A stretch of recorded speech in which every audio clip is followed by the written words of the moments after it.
Guys, what's up and welcome back to the Cloth Studio and another episode, and today we are talking about, well, I am giving you my full review of the ASICS ROADBLAST. Now, just a reminder, after my first impression video several weeks ago, maybe it's been a couple months, I haven't been reaching for this shoe too often, but I'm finally over 100 miles.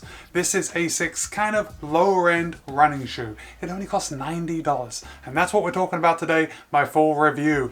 Guys, my name's Matt, and on this channel we talk about all things running. If you like running, then maybe subscribe to this channel. Go ahead and hit that right now. If you get any value from this, I'd appreciate you giving the thumbs up. It always helps. And when you subscribe, hit that bell icon so you're notified every time I drop a new video. All right, with that said, let's get into it, my full review of the ASICS ROADBLAST.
Alright guys, great run in the ASICS ROADBLAST. As you already know, today's video is about my full review of the ASICS ROADBLAST. Now the ASICS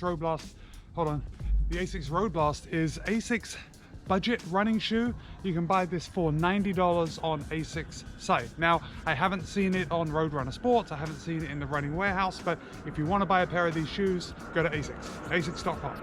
But before you buy, don't just go and click and buy right now. Wait till you see my full review. First, let me tell you about my run. Now, these shoes, pretty wet, but that's because it is 78 degrees or 25.56 Celsius, 90% humidity. Crazy wet out there. And I went for a run at 5:55, I think Strava said. So pretty early. It was still dark out when I left, but just steaming hot. Total run of 11.2 miles, which is about 18 kilometers, an average pace of 8:20 a mile, which is 5:11 a kilometer. ASICS says that this upper is designed for a male and a female foot. I don't know what the difference is. People generally have different shaped feet. You know, they're all foot shaped, but people have different shaped feet. I don't know what the possible difference could be between a male and a female foot, but ASICS apparently knows because they designed the upper to fit. I bought the male foot. This midsole is a blend of flight foam and amplifoam, which is designed to give you more bounce. I think they use that word, bounce.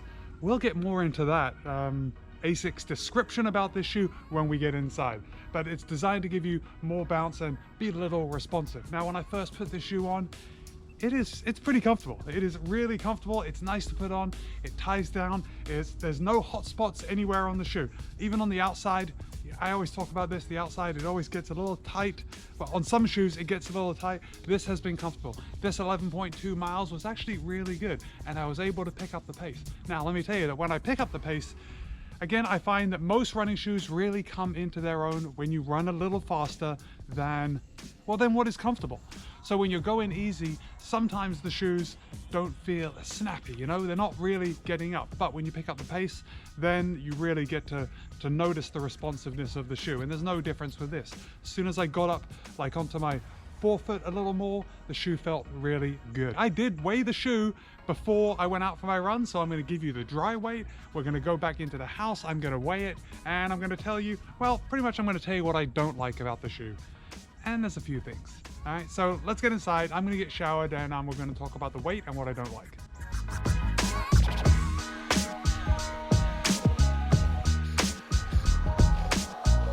Let's get right into the weight of this shoe because it's kind of sensational. If you saw my initial review, I did weigh it before and after, so we've done it again. I haven't been back to look at the initial review to see how much weight this shoe gained on my run, but it doesn't matter because now is what's important. Now, ASICS does claim that this shoe weighs in a men's size 9 at 8.7 ounces. My men's size 11 UK size 10 weighs in at 10.6 ounces or 301 grams. After my run, it now weighs 14.2 ounces or 403 grams. That's an increase of 3.6 ounces. That's an increase of 102 grams. That is a 34% increase from my 11-mile run. Unbelievable. Unbelievable. I did say that there were a few things that I didn't like about this shoe, and if you're observant, you may have noticed the foreshadowing, because in the beginning of this video, I did tell you that I haven't been reaching for this shoe very much. Who picked up on that foreshadowing clue of the future of my opinion? While I said today's run was good, it did feel good. Okay, let me just preempt this rant or negativity by saying that today's run did feel good. However, what I found after running in this shoe several times, so if I run in it every other day, I've noticed I've been getting little aches and pains kind of around my hips. And that's where I experience injuries the most, like my sacrum, around my hips, and I do notice a little ache. And even at one point, that feeling kind of came back several times and I thought I was dealing with an injury. However, as soon as I run the next day and I put on a more cushioned pair of shoes, it magically went away. Not very scientific, but I'm blaming these shoes. Before I tell you why I am blaming this shoe, let me just read you some of ASICS' copy about the midsole technology. I have it already pulled up. I'm prepared. This shoe is lightweight and breathable to keep feet comfortable during workouts. Okay, I will agree with that. It is quite lightweight and it's definitely comfortable. Introducing a blend of flight foam blast and amplifoam technologies in the midsole structure to help produce a bouncy energy return. Bouncy energy return? Hold on, we'll get back to that. Additionally, the outsole is strategically placed to work with the shape of the midsole to improve propulsion and help create a trampoline effect within your stride. Okay, let me just first start by saying that this shoe does not create a trampoline effect. Now, I didn't actually read that copy until I came to produce this video, so it wasn't like I was expecting a trampoline effect. However, I do expect a certain level of cushioning to help keep me comfortable when I'm running. I think perhaps I need a little more cushioning than other people. Some people may like a solid kind of feel. Now, there is a lot of road feel in this. You feel the road beneath your feet. However, to me, there was hardly any cushioning or trampoline effect. I felt no bounce. No bounce. Now, while that may be good for short distances, I generally prefer running a little further. Now, my average mileage is about 70 a week. I usually do 10, 11 miles a day, just like today. Today was not out of the ordinary. And I find if I keep running in this shoe, those kind of miles, it just doesn't feel good. I don't look forward to putting this shoe on because it's not comfortable after a few miles. It just feels very firm. Maybe that's something you like. Maybe that is the effect that you go for when you buy a nice new pair of running shoes. Not me. I like a little more comfort. We've heard such great things about the Nova Blast. Now, I haven't run in the Nova Blast, but after running in the Road Blast, I would think twice before buying the Nova Blast. Now, I know that's silly because so many people love the Nova Blast, but this has really put me off. And it's nothing against ASICS. I love my glide rides. Those went the other way. So when I did my first initial review of the glide ride, I wasn't really a fan, but I loved them after my full review.